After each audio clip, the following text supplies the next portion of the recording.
Okay, I had a technical problem with recording the session from Friday, so I'm just going to do a quick video here on what we discussed and what was covered. First of all, make sure the email that Beth sent out Monday, May 31st, it gives you, she created a bunch of videos that tells you how to do tasks. So for sure, if you have not seen this yet, especially if you're new, watch these videos. They're very helpful. So we discussed that.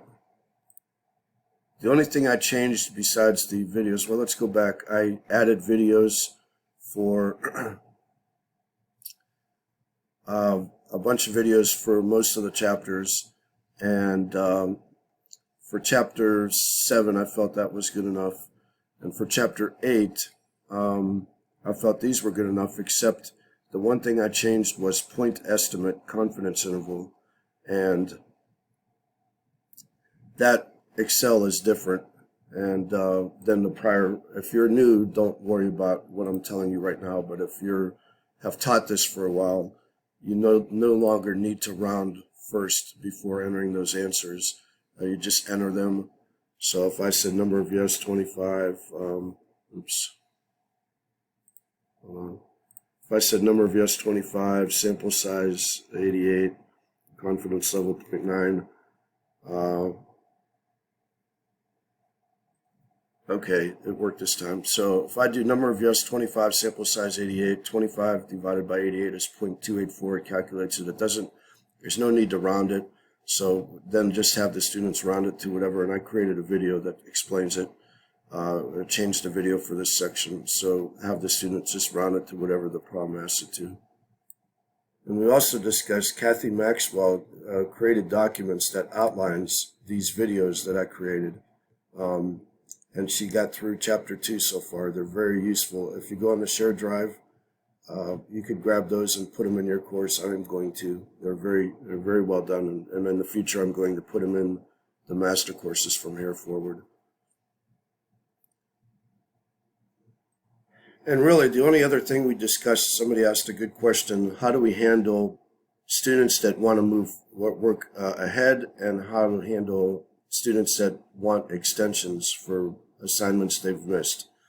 And my answer was, and we had a little bit of group discussion about this.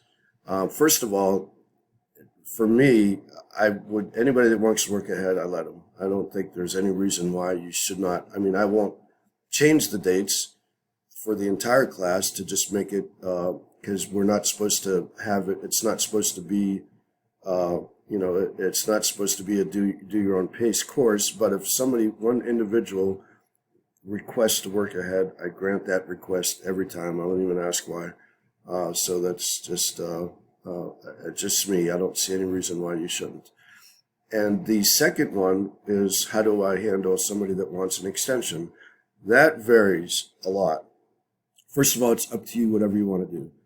But some ideas, sometimes that we talked about, if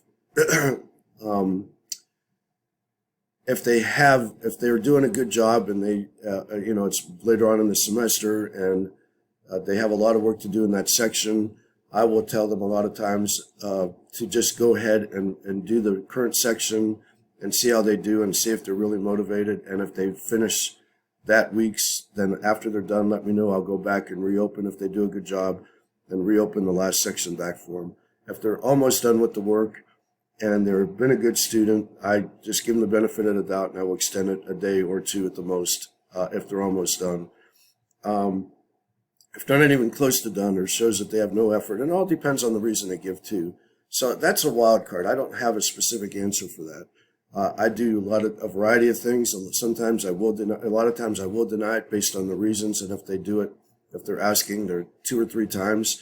But the first thing I always do is give the benefit of the doubt to the student. But if they seem like they're just constantly asking for extensions, then you have to put the gamut down. But if they're doing a good job and they just need a little extra time to finish a section, or there's just one particular section that they, for some reason, didn't even come close to finishing, and you could, it's up to you, but these are just some ideas that we talked about as to how you extend it, how much should you extend it. Should you just extend it for a day or two right then and there? And, but like the one impact is don't let it affect their next section. That's why a lot of times if they didn't come close to finishing, I'll make them finish the next section before I go back and open the prior section. Okay, so it's up to you. Use your discretion. Here's a one instance where I said no. She emailed me Sunday night at like 11 o'clock and said she watched all the videos. She just didn't understand this section, and she tried and she sought help. And I asked her where she sought the help from. And I never heard a response from her, by the way. I looked in her My Open Math, and she spent a total of 4 minutes on the section. She never sent in one Message My Instructor request. And you could look at that too. That's a key thing. Look at Message My Instructor and see how hard they're trying, and see the time they put in My Open Math on the assignments. That'll give you an idea if a student's really trying, if they're just trying to, pull one over on you because they were just lazy that week. So a lot of tools. And that's pretty much all we discussed. We had some other conversations, fun conversations, but for the most part, that was it.